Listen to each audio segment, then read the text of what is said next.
Olá, pessoal. Que bom estar com vocês aqui no nosso Connecting Americas, retomando mais um case interessante para a gente levar para o debate. E dessa vez o convidado especial nosso é o Fábio Pessoa, Senior Director de IT para as Américas do grupo ASICS, um dos maiores líderes aí na parte de esportes. E Fábio vem aqui conosco trazer um pouco de todas as tendências que o IT está olhando para abraçar cada vez mais esta nova fase que a gente está vendo pós-crise e o segmento do varejo nisso. Fábio, prazer estar contigo aqui conosco. Um prazer estar aqui com você. Super obrigado pelo convite. E vamos abrir já um pouco dessa conversa, então, escutando um pouquinho da tua dinâmica também. A ASICS, um grupo gigantesco, com presença em todos os continentes, um grupo japonês que conseguiu abraçar o mundo inteiro e provavelmente também sofreu aí com a mudança de estrutura, de comportamento. Como é que vocês se adaptaram aí nesta nova fase? Como é que foi essa visão e essa virada para toda uma estrutura em home office dentro da operação? Uau! A gente se movimentou muito rápido. Francamente, nós nos surpreendemos positivamente com a maneira como nós lidamos com todos esses ocorridos. Então, numa questão de cerca de 2 semanas, quando ali nós estávamos olhando para os números, acompanhando tudo que estava acontecendo no mercado e compreendemos que, uau, parece que está para acontecer. De fato, as pessoas vão ter que começar a trabalhar agora de casa o quanto antes. A gente preparou tudo que era necessário para garantir com segurança que as pessoas estariam trabalhando, a maior parte delas, esmagadoramente, estaria trabalhando de casa e sem nenhum tipo de interrupção para os negócios e, obviamente, acessando todas as informações que são necessárias para manter a operação rodando de uma maneira segura, um acesso seguro e fazendo com que tudo aquilo, todos os processos de negócio que eram importantes para a companhia funcionassem. Então, a gente teve uma virada muito rápida. Estávamos preparados. Acho que essa é a chave. A chave é não esperar para investir quando as coisas precisam, né? quando aquilo é necessário, mas é investir com antecedência. Foi um grande susto, mas previsível. Então, você vê a produtividade hoje de toda a estrutura maior? Sim, a gente consegue hoje fazer esse tipo de medição com as ferramentas que a gente tem hoje implementadas. A gente consegue ver que a nossa produtividade, de uma maneira geral, tem sido muitíssimo positiva. Falando um pouco do aspecto de TI, mudou pouco ou quase nada na nossa operação diária. TI normalmente são times que já estão acostumados a trabalhar de maneira remota. A gente tem uma forte integração com times na Europa, com times também na Ásia e, obviamente, com todo o time de Américas. Então, trabalhar remoto para nós de TI, falando um pouquinho de TI, não nos surpreendeu. A gente já está bastante acostumado com isso, manter conference calls de manhã, à noite, muitas vezes fora de horário, em decorrência de diferença de time zone, e nenhum projeto sofreu por causa disso, e mesmo a operação de sustentação também não sofreu absolutamente nada, não foi abalada, não foi distraída em questão ou em função de a gente trabalhar remoto. Do aspecto de áreas de negócio, a gente também vê que as áreas de negócio têm trabalhado forte, especialmente aquelas com uma relação mais direta com o e-com, tem trabalhado muito forte e sem grandes diferenças daquilo que a gente consegue observar, porque as pessoas estão simplesmente no escritório. Agora, eu acho que já vou entrar num aspecto que provavelmente deve ser um dos pontos chaves, né? Que você disse, se adaptaram bem, conseguiram organizar essas estruturas e equipes. Porém, como tem sido o consenso de várias das conversas, o fator segurança de dados, segurança de informação é um ponto chave, né? E vocês que devem ter um peso de e-commerce, como é que vocês estão enxergando isso? Como é que o mercado está se adaptando para conseguir preservar essa segurança toda? O que você põe aí de destaque nisso? Eu diria, dentro da minha perspectiva, eu acho que algumas coisas vão mudar de uma maneira muito mais permanente do que algumas pessoas acreditam de agora em diante. Então, essa coisa do trabalhar de casa, lá no Brasil a gente chama do home office, aqui o pessoal fala work from home. Eu acho que essa é uma tendência que veio para ficar.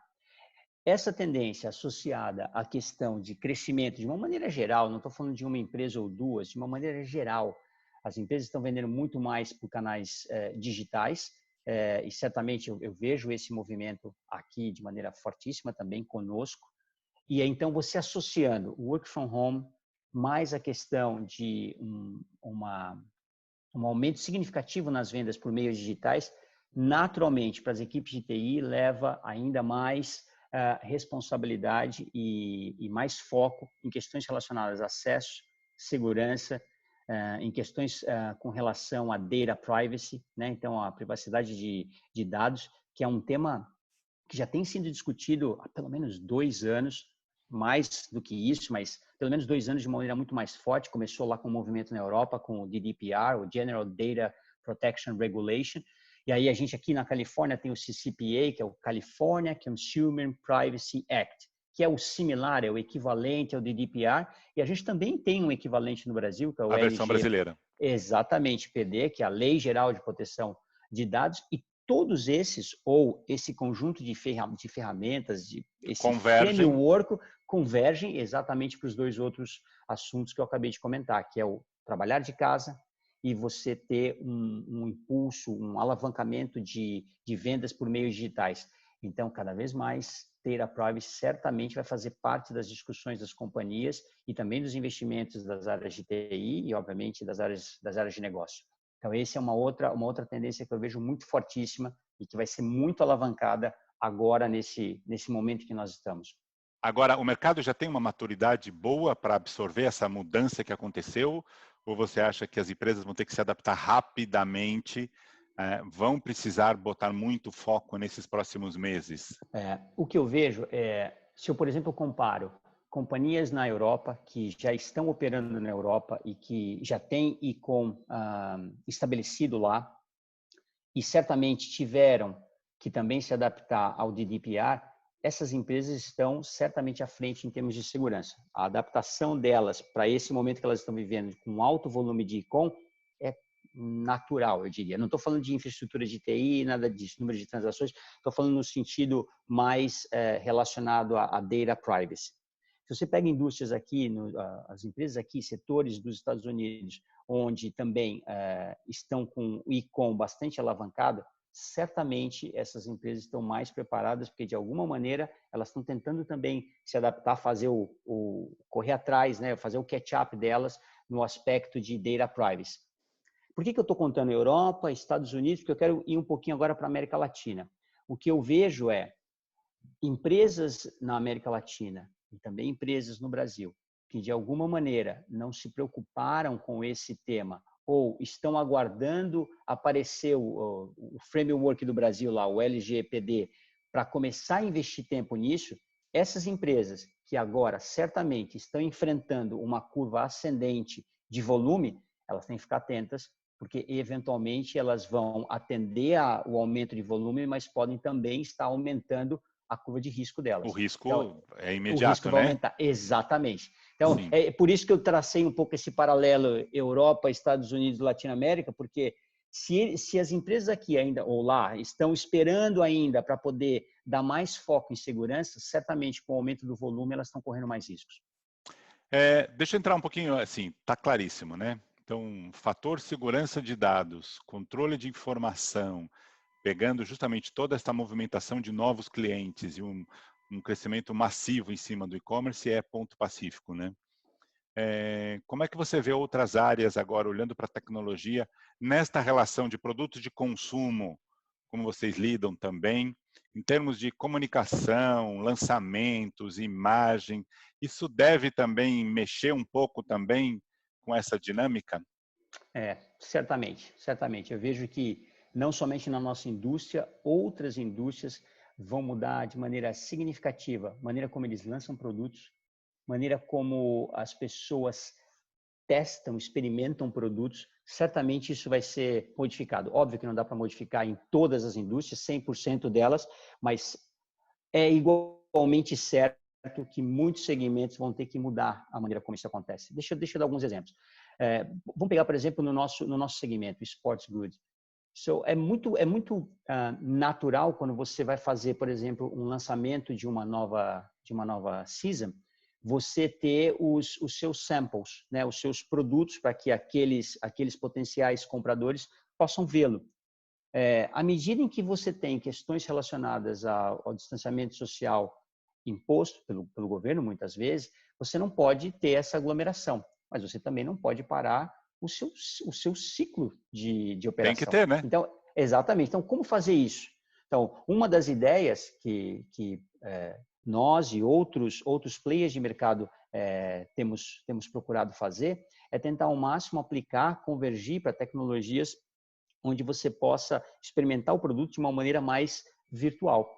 Então, o 3D, certamente, realidade virtual, certamente são tecnologias que vão ser viabilizadas ao ponto de a gente conseguir apresentar novos produtos sem necessariamente as pessoas ter que tocar naqueles produtos, ter uma experiência um pouco mais virtual. Acho que isso é um de tantos outros exemplos. Se a gente pensar, por exemplo, na questão dos investimentos de e-com, das plataformas digitais, a gente vai ter várias mudanças nesse sentido. Muitas empresas, muitas delas já adotaram, outras têm discutido muito o Omnichannel. E aí tem várias vertentes, várias maneiras de você explicar o Omnichannel. Mais do que nunca, o Omnichannel é imperativo para os negócios. Para todos que estão operando na plataforma, em plataformas digitais, Omnichannel é uau. Passou a ser sobrevivência. Passou a ser Exatamente. condição de sobrevivência. E aí você começa a notar uns sabores diferentes, né, do mesmo assunto, né? Então, vamos pegar aqui nos Estados Unidos, você tem o Curbside Pickup, né? Que é o quê? É uma vertente, eu vou fazer de uma maneira caricaturada, vou falar de uma maneira caricaturada, que é um drive-thru acessível para todos os tipos de loja, né? Então, à medida em que você não pode entrar na loja, então, você pode parar próximo à loja e simplesmente pegar o seu produto, né? Então, ele está dentro da discussão de Omnichannel, mas ele tem uma diferença, ele tem uma peculiaridade ali, uma particularidade. A particularidade é, alguém vai parar com o carro em algum local, naquele shopping, que está preparado para isso, e uma pessoa da loja vai ter que estar preparada lá com o seu pacote para poder entregar. Para poder te entregar. Isso, exatamente. E esse flavor que ainda está dentro do conceito de Omnichannel, esse flavor certamente vai requerer que algumas mudanças nas plataformas de sistema sejam executadas. Então, esse é um outro tipo de mudança que tem uma relação direta com o e-com, com as plataformas digitais, mas que tem um foco também em mudança de processos de negócio e, obviamente, mudanças sistêmicas também. Sim, e imagino que isso caminhando rápido, porque já está visível que essa mudança do consumo e no verão não vai acontecer tão rápido, né? A gente vai enfrentar aí possivelmente um segundo semestre inteiro, gradativamente retomando o consumo dos shoppings, lojas. O próprio consumidor vai ter o seu tempo de adaptação nisso, então, como você falou, a próxima season ou a seguinte já deve estar pedindo esse tipo de ação, senão você não vai ter mesmo plano de marketing, comunicação nenhum circulando, né? Já deve ter chacoalhado muito diversas áreas nesse sentido.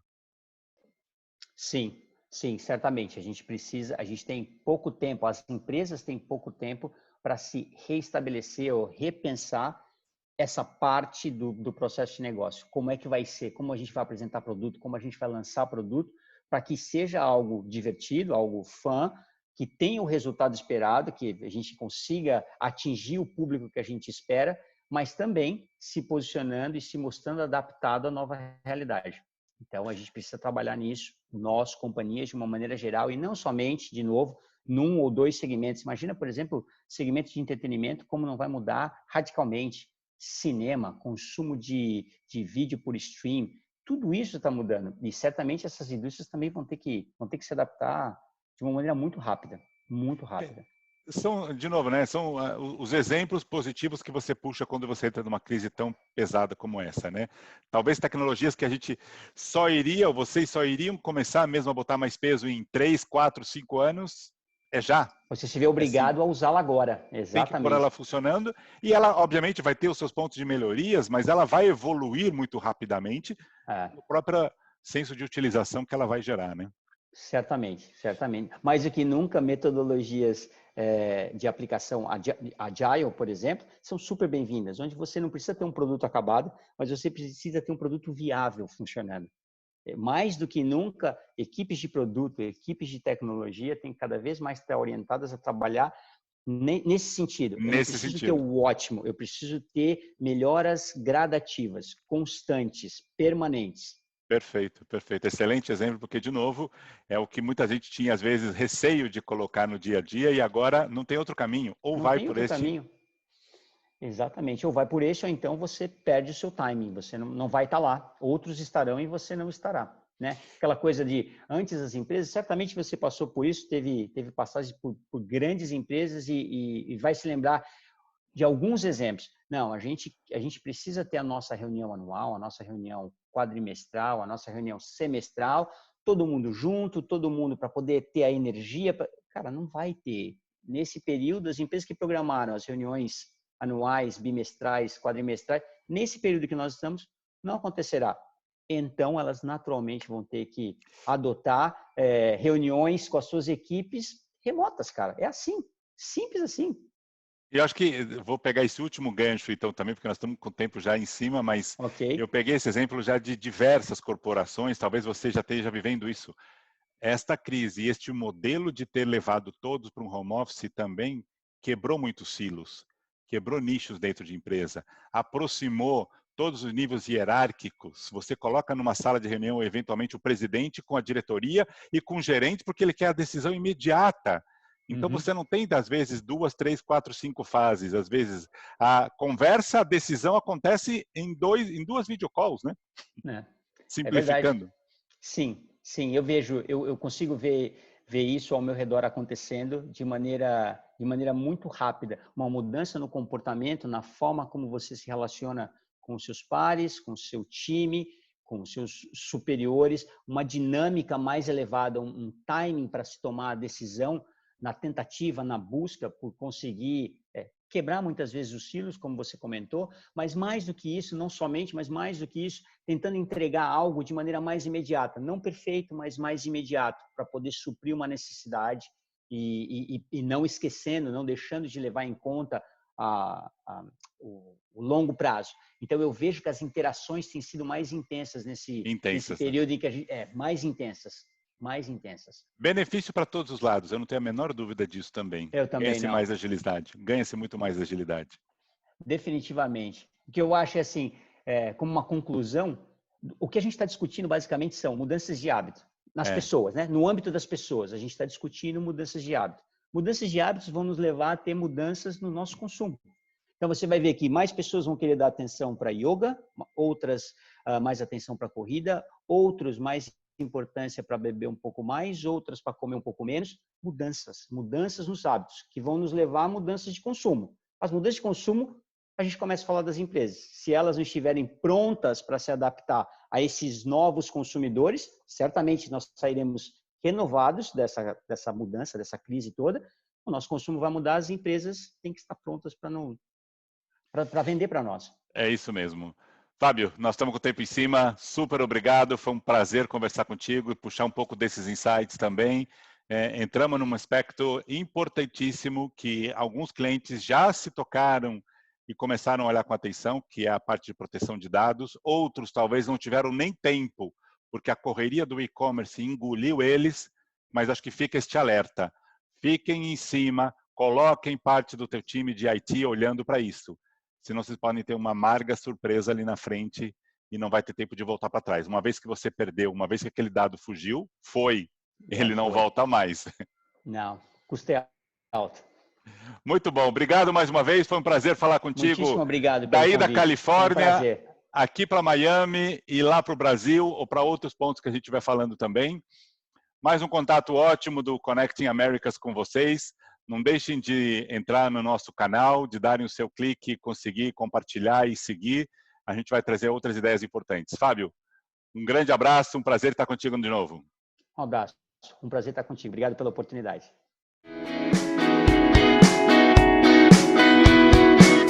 I'm here waiting